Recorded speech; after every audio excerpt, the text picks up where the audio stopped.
is Harley Malpass. Now, listen, mate, I interviewed you a while ago, did I not? Back on the ground. I can't remember where we were, but I do recall we had a bit of a chat back then. And did you think you'd be playing second grade back then?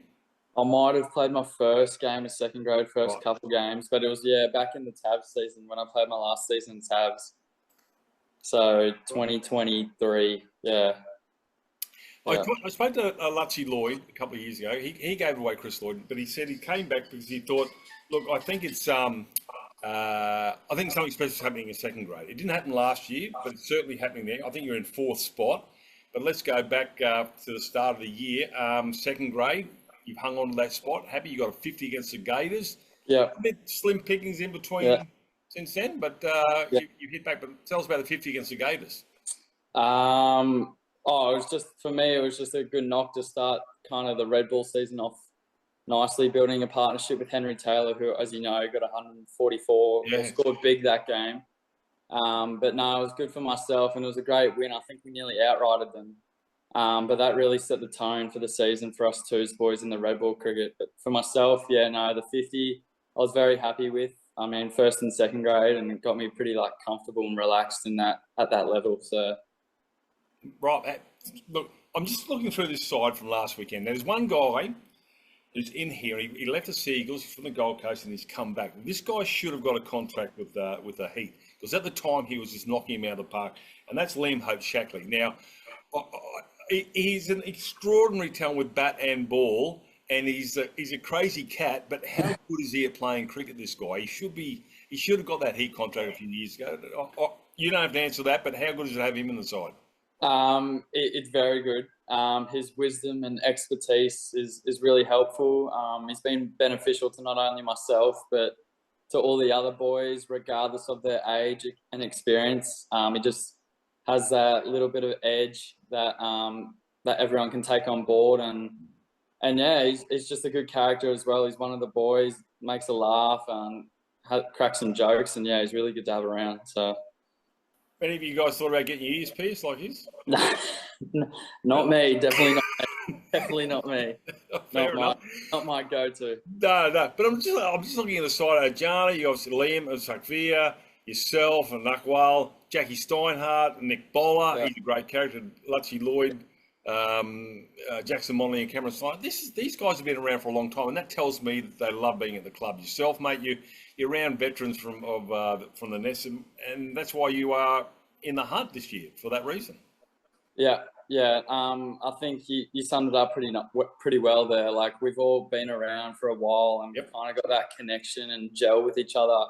That, as you can see, results are happening as a reason of that. And I mean, it's, as much as we're winning, it's also a good environment in the rooms and behind the scenes at training. It's just really positive at the minute, which is nice. And I'm just talking about Lutzy. You've always got to have a redhead, haven't you? You've got to have that crazy fire around that Ed Sheeran, that absolute unhonorable psychopath, and no big psychopath than Lutzy Lloyd. Is he? I know he has a fire in his belly. Still, I haven't seen anybody swing a ball as much as Lutzy does in the second grade. He should be in first grade, but he's certainly a character to have around. But when he crosses that chalk, he's an evil man.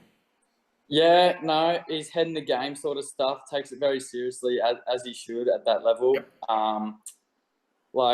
Two different characters off the field, a larrikin, and on the field, it's all head in the game, sort of in the zone, and wanting to get the job done. So it again, good expertise and wisdom like Shaq. So and his experience pays off. All right. First grade, obviously not doing so well, but there's opportunities there for you guys along in those lower grades there to get into first grade, and you may get the opportunity or you may not. But listen, who have you got this weekend in twos? Gold Coast this week. And you're there or you're at home? Wynnum for twos. Bill Aubrey. Is there any? Actually, I don't know whether I can ask you this, but is there any better place to play cricket in Premier Grade than Bill Aubrey? And just think about the field, the fence, the electronic scoreboard, the White House, as I could call it, the lunatic that runs it up there.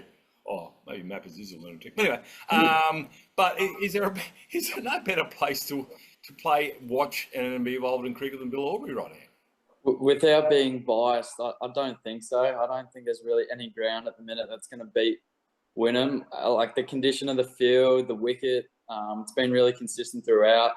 And as you saw, probably the Queensland Cricket, that academy and Premier Cricket game was put on Wynnum as a result of, you know, wonderful facilities. And I love playing there, and very lucky and privileged to have that as our home club.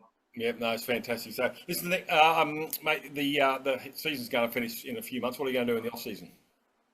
I'm planning to go to Scotland to play some cricket. So, so Forfishire Cricket Club in Dundee in Scotland.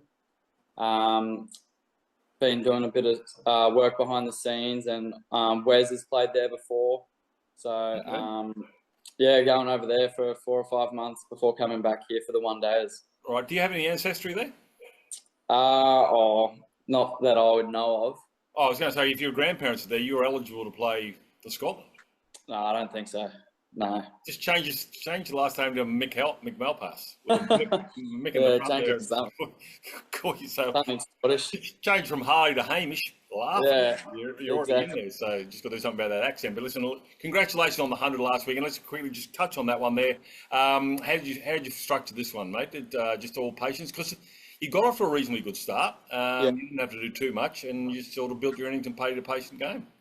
If I'm going to be honest, I sort of knew one score was around the corner. Like, preparation, nothing was going wrong in games. You know, I'm getting myself out a little bit, just decision making.